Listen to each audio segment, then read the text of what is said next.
Hello, this is Data Lab on RideCave.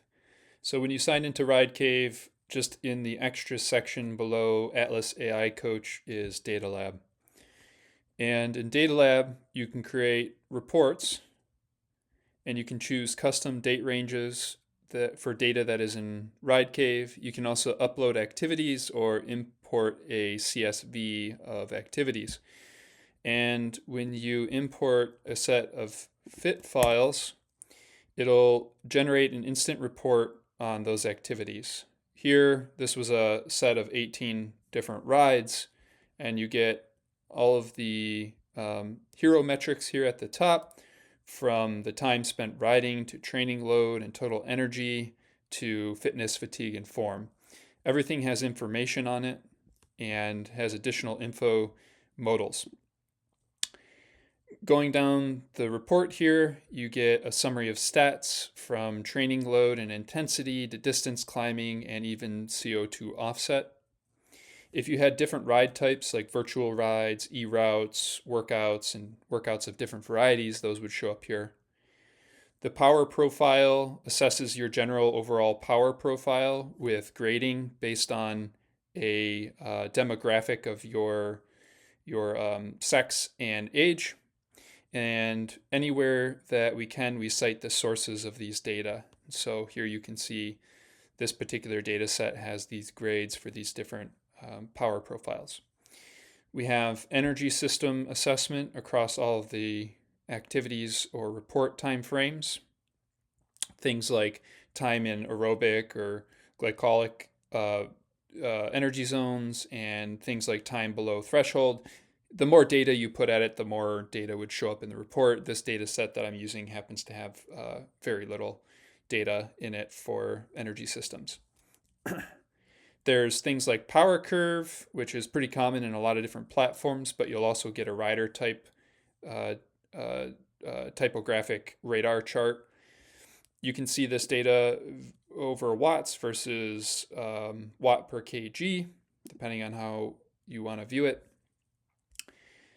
You have charts for your sprint power over 5, 15, 30, and 1 minute time frames, and you can dig into this and see your peak power zones, as well as some categorization of the sprint type, whether you're a sustained sprinter or an attack sprinter. This will show you your sprint type.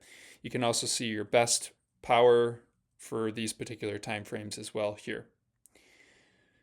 Effort index describes how well you maintain power output across your rides. The lower, the better. And then you have the three sort of typographic categorizations and health checks for your sustained power output across rides. Again, at any time you can hover the info bubbles and see the information for these particular details. Here you have a classic fitness model that shows your fatigue and fitness over time and your daily training load. You can hover over it and get a nice info bubble. You can also switch to energy systems and see the stacked graph of the energy system utilization. So if you're spending a ton of time in neuromuscular, that would show up on here. And you have these two categorizations down here from ramp rate, which is how fast your fitness is changing over time, to the variety of your workouts. The sample data I'm using here is not, it doesn't have high variety, as you already saw, but if you had high variety, this wouldn't be in red. Training zone distribution, you can see that the ramp rate is quite high because I uploaded a chunk of data from a short amount of time, and it has no previous time frame to compare it to, so it's showing a large ramp volume. But you can see that the sweet spot is healthy and polarization is pretty good, meaning there's high and lows. And I'm not going to cover all of this stuff, but I'll just quickly scroll through most of the report here. You have interval analysis, which is best efforts by category, and anaerobic depth. So anaerobic depth is shown in this chart. And anaerobic depth is average anaerobic depth reached per ride, and that's what these dots on the chart are. And the lower the better, meaning you are deeper into your anaerobic reserves. Most of this requires either power data or heart rate data to be able to calculate this. So depending on how much data your activities have, you may or may not have these reports. For example, anaerobic depth. Workload ratio, I didn't have enough activities in this sample data. We need 28 days at least to give you a workload ratio, which shows you your acute versus chronic training load, which is basically injury risk indicator of whether you're overdoing it. Pacing consistency, there is an ideal range of pacing consistency in the fitness market, and that's dictated and articulated here by this green dashed line. And then you can see for your date range the pacing consistency across the activities in that range. Body response, how your aerobic decoupling is working versus your recovery status. Heart rate zones, efficiency and economy. This is a overlay of a graph of aerobic efficiency, aerobic decoupling, and a variety of trends. And so generally for this chart, the higher, the better in terms of your efficiency factor, which is power divided by heart rate. You can see a trend line for this particular chart. And you can also have a look at the aerobic decoupling, which is also lower the better. And the 5% baseline for aerobic decoupling is industry standard.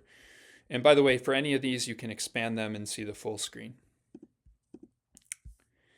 And then we have baseline metrics around activities, like the activities per day and your most common day. We have a heat map. If you had a longer date frame, this whole row would be full of heat map data. You have streaks and your favorite day here. Time of day, and then route and climbing. So if you have fit files that have route information in them, you would see that here. So let me save this. I'll call this, import 3. And then finally, I'll show you one of the additional features here. If you select any given reports, I'll just select 2 of these and hit compare, you'll get this chart, which allows you to compare snapshots in time. So you may want to create a report from last year this time and compare it to this year this time. And you can see the deltas between those particular reports, which is a really useful way to compare how you're trending. And that is Data Lab in RideCave. This is a free feature. We do have a CaveWorks paid account, which gives you a little bit extra capacity for reporting. For example, the free version, you can only save 2 reports. Cave crew members can save as many as they want.